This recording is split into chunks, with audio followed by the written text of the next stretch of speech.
Welcome back, everybody. This is Rudy with Alpha Investments, and today we have to ask a very important, simple question that a lot of people want to know about, and that is: many Magic the Gathering players ask the question, Rudy, what if I want to go to school? What if I want to get a real job? So, no pants Rudy here to tell you. I'm going to show you the real world. And I brought out my fancy schmancy, I'm a real person, successful. I ran the hamster gauntlet, the rat race, and I have a career, and I'm attractive. I have a real direction of my future. I've moved up to floor number 4 in the ivory tower. Hardy har. Okay. So many people ask the question, they really discuss it, and they want to say, Rudy, I want to go to school. I want to get a business degree. I want to do finance, and I want to know what it's like. Maybe I want to be a financial analyst. Maybe I want to, trace a bunch of lines on a graph. Maybe I want to trace Bollinger Bands and moving averages and different type of average this and that and different technical analysis. Or maybe I'm a fundamental analysis guy. Or maybe I'm a gambler. And maybe I just want to be a financial advisor. Maybe I want to be a stockbroker. Maybe I just want to be an accountant. So this video is a very long overdue story time video, and it's kind of funny because I didn't want to make the video because a lot of people, this will add a lot more credibility than what I was really wanting, because I liked the idea that a lot of people didn't quite believe that I had ever even had a real job. And unfortunately, that was one of the main reasons I delayed this particular video for a very long time, because it's going to kind of poke a lot of holes in a lot of people saying, oh, he never did anything, he never had a real job. But to make this video, I want to show some very specific, important things. And that is my actual licensing, the actual things. I want to show you, I want to hold them up close to the camera, and I want to go through it with you guys, and the fascination with how they score them, the names of the categories, and what my personal scores were. I blacked out my social security number and my last name, and I think it's going to be kind of fun. So, before we get into that fun stuff, you guys need to chill out. Nothing crazy in this video. Old man Rudy's going to tell you about the past. When I used to walk 20 miles in the snow, and back in the day when bicycles still had square wheels on them. And so we're going to start with this. The financial field lures a lot of people in. And they do that by mostly one simple thing: the allure of a high-paying job. And especially through the lows of the 07, 08, 9, 10, before we creep back up in the economy, at least in the Western world of the good old US of A, that was a very attractive thing. A lot of people just say, Rudy, I'm tired of working in a restaurant. I'm tired of waiting tables. I'm tired of cleaning. I'm tired of stocking shelves. I'm tired of turning wrenches. I want to have a real career, not a job. I want a career. And I said, I understand. And I've had countless number of drinks and meetings over my years and going out and talking to people. And it's funny because I usually get two types of reactions. The reactions are either A, Rudy, I don't believe you. Maybe that was just your bad experience. Or B, that's interesting. I'm going to go for it. I'm going to try to overcome the odds. And both of those are very natural, very cool.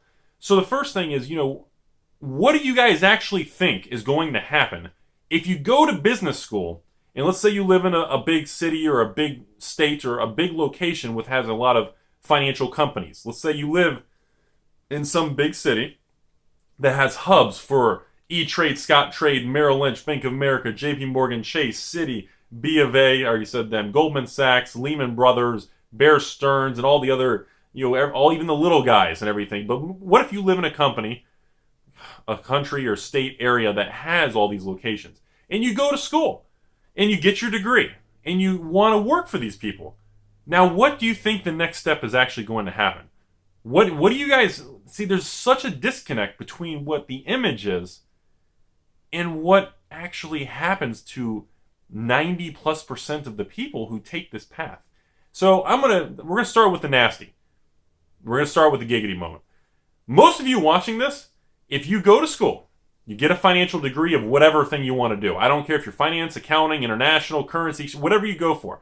If you send a resume in to a big firm, any brokerage firm, because you want to be an advisor, a broker, an analyst, First of all, 9 out of 10 of those people who get hired, you're going to work in a cubicle, you're going to work in a call center, or you're going to work handling very low-end clients, maybe clients that have less than $5,000, very entry-level basic stuff, which most of you think, that's fine, I'll go with it, that's cool.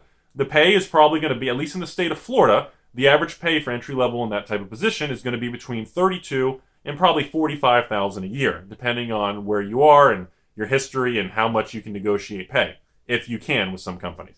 So then, moving forward, how long are you going to be comfortable going every day, dreading Mondays, working in a cubicle, or maybe in a call center taking calls all day? What do you think is actually going to happen at this point?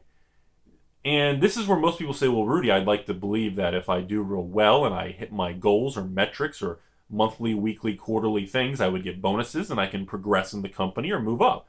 And I think that's a pretty accurate mindset to have. Now, here's where things get pretty escalating. This is where people will disagree with me, and this is where the video will go downhill.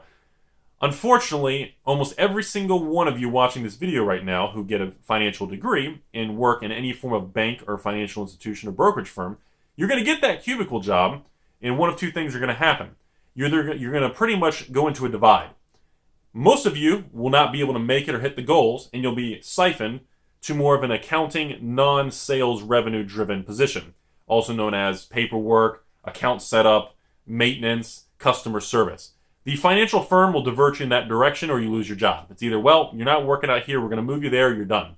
Option number 2, the other half of you will make it and stay in that direction, and you may get a small promotion to go from $32,000 to $45,000 a year, maybe to about $45,000 to $55,000 a year. You'll progress to probably, maybe average about $50,000 a year income. This is state of Florida numbers. Obviously, you guys can adjust it for inflation, cost of living, wherever you are in the world or the country. So now those people now are happy. They're going home. They're going to the dealership. They're going to buy a nice Mercedes. They're going to get a nice Audi. They're going to say, I'm going to buy a fancier outfit. I need to get fancy cufflinks. I need to look the part. I need to slick my hair back like creepy Rudy. Sorry, we got to keep it serious. And, you know, that's kind of what you think. That's what starts going to your head. You get a sense of empowerment, a sense of success, and you get a taste of it. And you start getting very confident, and you start to like the direction of everything, which is cool. Now, this is where, as the years go by, what starts to happen next is you start to realize that you start getting stagnant. The growth goes away. After that initial maybe uptick or maybe a couple upticks in promotion or movement, you're going to notice you start hitting a lot of glass ceilings and a lot of invisible walls. And that no matter how good or bad you are, the odds are going to start pushing back against you, and that is that you're going to learn most of these companies are not going to want to promote you. They don't want to move you up. They don't want you to have a high amount of ambition. They don't want you to go to a higher position.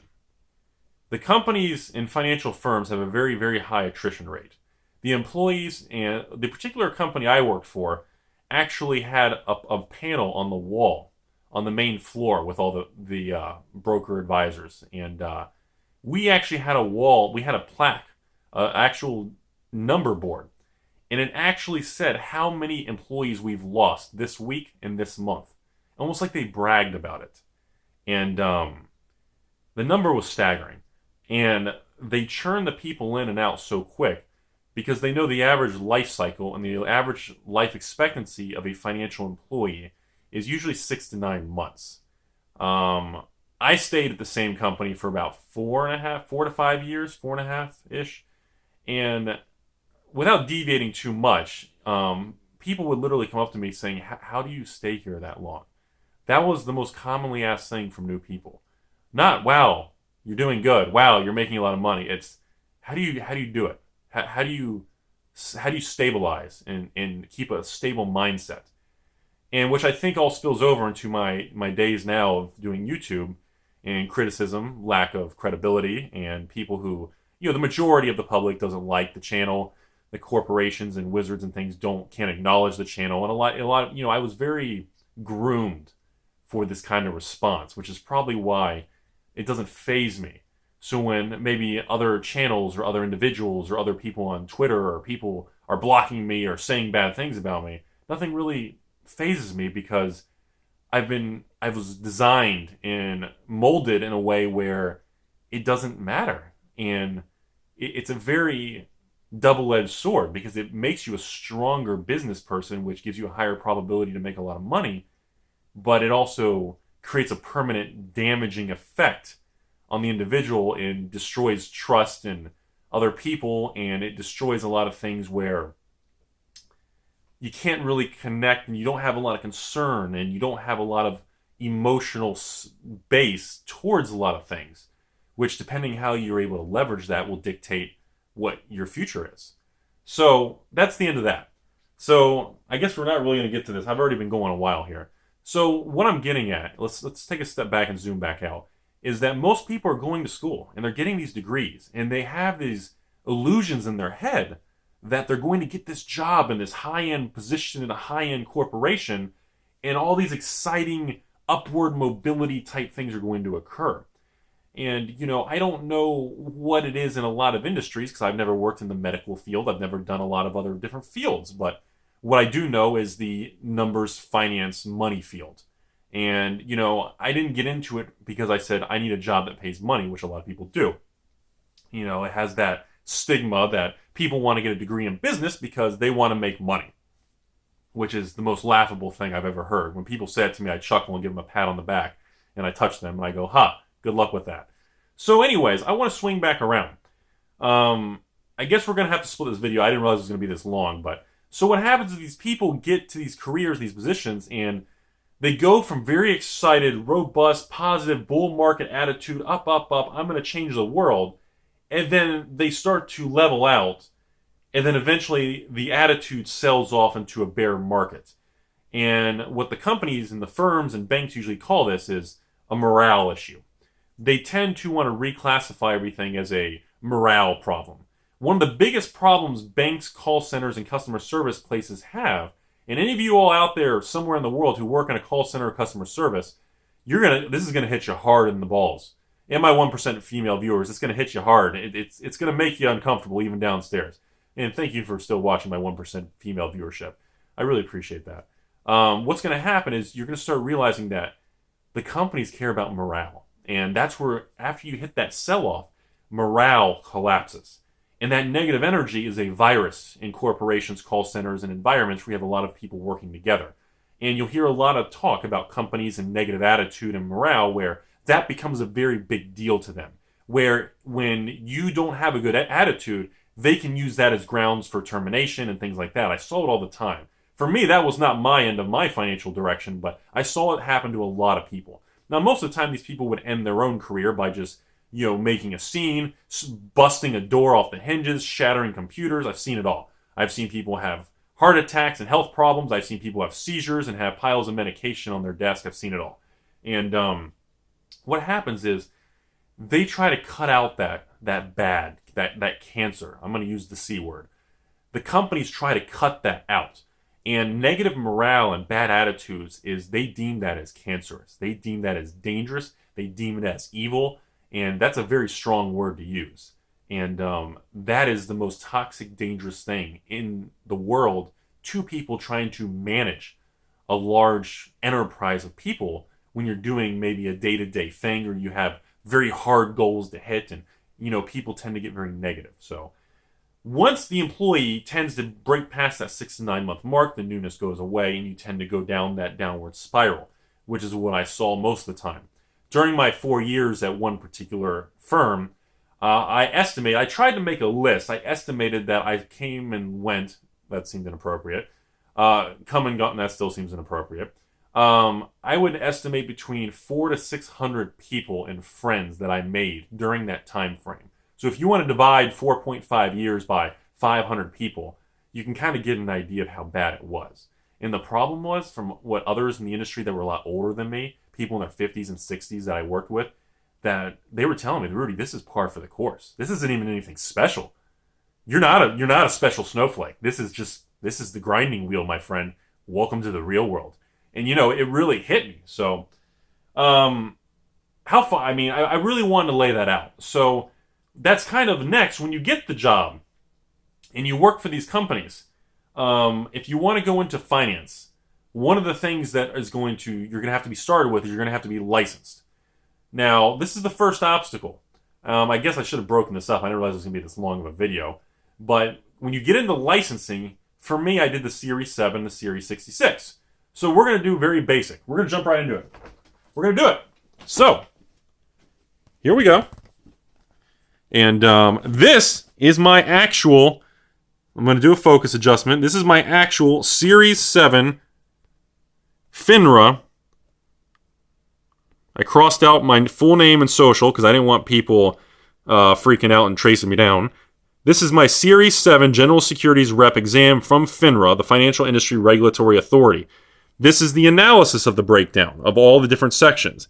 What's funny is you can see the differences. Where's my finger? There it is. You can see above 90% score rate, of course, is handling products, derivatives, and then, of course, my strongest point was entries and settlements and transactions. Shocker for you guys, right? Now, here's the more important thing. I want to go to the bottom here. National average score, 73%. You need a 70% to pass this to get a Series 7. National percentage of candidates who pass this exam. 66% of people actually pass it, of which the average is they barely pass. Now, here's the next funny part. I was 1 point away on this exam from hitting the 90s. If you hit 90s, it is deemed, if you actually score in the 90s because you want to be successful, they actually pull you aside and they accuse you almost of cheating and they make you wait in a room while they review security footage as you took the exam. And you're saying, well, Rudy, how do you know that if you didn't score in the 90s? You were 89 technically, which is obviously you can see the numbers. Well, the Series 7 exam is difficult for the average person, but it's nothing compared, get the dust off, Jesus, is nothing compared to trying to take the Series 66. Okay? Oh, wait, sorry guys, I was out of focus. Sorry about that. Now, this is the Series 66. Okay? I scored a 91 percentile. This exam has about an 80% fail rate. Okay? As you can see, right in the recession, and you guys can see when I did it. Now, you guys are going to love this shit. I hope you guys love this. Ethics. That was my weak area. In legal guidelines. Oh, God, it still gives me a chuckle. It was worth all the thousands of hours just for that one moment. Obviously, I had a perfect score on investment analysis recommendations and investment strategies. A perfect score on an exam. Now, the Series 66 is the Uniform Combined State Law exam. This is the Series 63 and 65 combined. It is the largest, most difficult financial exam, in my personal opinion, to take in this country. I'm talking hands down, you guys. The Series 66 is the Series 7. Yeah, it's a full broker's thing. Is a lot more difficult than the Series 6. But the Series 66 is hands down, hands MFing down, the most difficult exam in the financial world. I don't care, CFA, CFP, all these analysts, whatever designation you want after your name, by far, this is the most difficult. This is the one that crushes people's hopes and dreams. This is the one that will destroy you. This is now, at the company I work for, if you were new out of college, you had 90 days to get trained and pass the exam. If you fail, you can retake it. If you fail again, they fire you. Now, the number of men and women that came and went because they failed the 66 and they passed the 7 was astronomical. Astronomical. They would hire and train in groups of 30. Like some boiler room crazy shit. And out of those classes, let's put it this way. When I was hired in 2008, there was 22 people in my training class. Of those 22 people, 4 years later when I was there, it was just me. I was the only one left. About 3.5 years into it, it was me and like 1 or 2 other people. So post 4 years out of my 22-person training class, I believe There might have been one other person that maybe they moved to a different department or they just downgraded to more of an accounting position or a paperwork position, but that stayed in the actual brokerage division. It was literally that bad. And I hope that really emphasizes to you guys. I'm not trying to make the video of just holy shit, change jobs and career, but the purpose of this video, again, old man Rudy is here to tell you that I'm trying to prove a point of this is what really goes on. YouTube is a playground. Magic the Gathering is a playground. It's my favorite playground in the world, besides maybe any inappropriate other things. But it is by far the best playground of Magic and anything can offer. And I'm telling you this stuff with the financial history because there aren't a lot of videos and a lot of people that is going to sit down and discuss with you guys the actual truth of what actually happens. And I'm going to do more videos in the future of literally like a day by day what happened and how I got started and the feel like a hand holding as if you guys went to the job interview in the first day with me. I think you guys would love that shit. So we'll do it. I mean, I got a ton of story time videos. And I know I've been slacking off. I need to do a lot more of them. I've only been doing like 1 to 2 a month. But again, the purpose of this is I want people to have realistic expectations. It's like Old Man of the Sea. When Old Man Rudy over here is telling you A, B, or C, it's not because I think Old Man Rudy is going to be worth $1,000 a card. It's because I'm telling you that sometimes it really is as simple as maybe I just like it. Maybe I just like it. Maybe I'm not doing it to take them all and flip them, or maybe I just simply like it. Maybe that is my way of pleasure. Maybe that is what makes me happy. And I think a lot of MTG Finance may not see or agree or have the same perspective as I have. And, and I think it stems back to this because I went in these financial careers and things with a very similar high hope expectation of a certain outcome and a certain lifestyle. And while I did achieve some of that, and some of that was real, the majority of it and the majority of the outcomes from most of those people are very unpleasant, and it's very bad. I mean, we're talking, almost on a daily basis, the women, I would see women crying and storming off their desks when they would lose their job or fired or quit. I saw guys, the same thing, not just women, I saw guys, full-blown men in their 50s and 60s, that would literally have health problems or break down, and I would literally shed a tear and cry. Their eyes would be watering, and they would just leave. They would just get up in the middle, and they would leave. And guess what? They didn't come back the next day. And some of these people moved across the country from a California or a New York to a Florida location type of thing. These are people that moved their whole families to work next to me doing the same thing I did. That's a pretty big deal. You're talking moving wife and kids, and then they get crushed. They have to go home and just say the whole thing was a mistake. And that's heavy duty shit, you guys. And I think I'm going to wrap this video up there. I think this is plenty for one video. I don't want to make an hour-long video. I wanted to share, those are the actual FINRA regulatory certifications that I got. They have not been renewed. I do not work in the financial world, so they are expired now. Those are my actual scores, and that's the real deal. So if you guys want to go back and freeze it, you can see the category and what the actual form, those are the actual sheets they give you when you walk out. So that's all I really have for this video. I want to know everyone's opinion. I want feedback. I know some of you out there in college,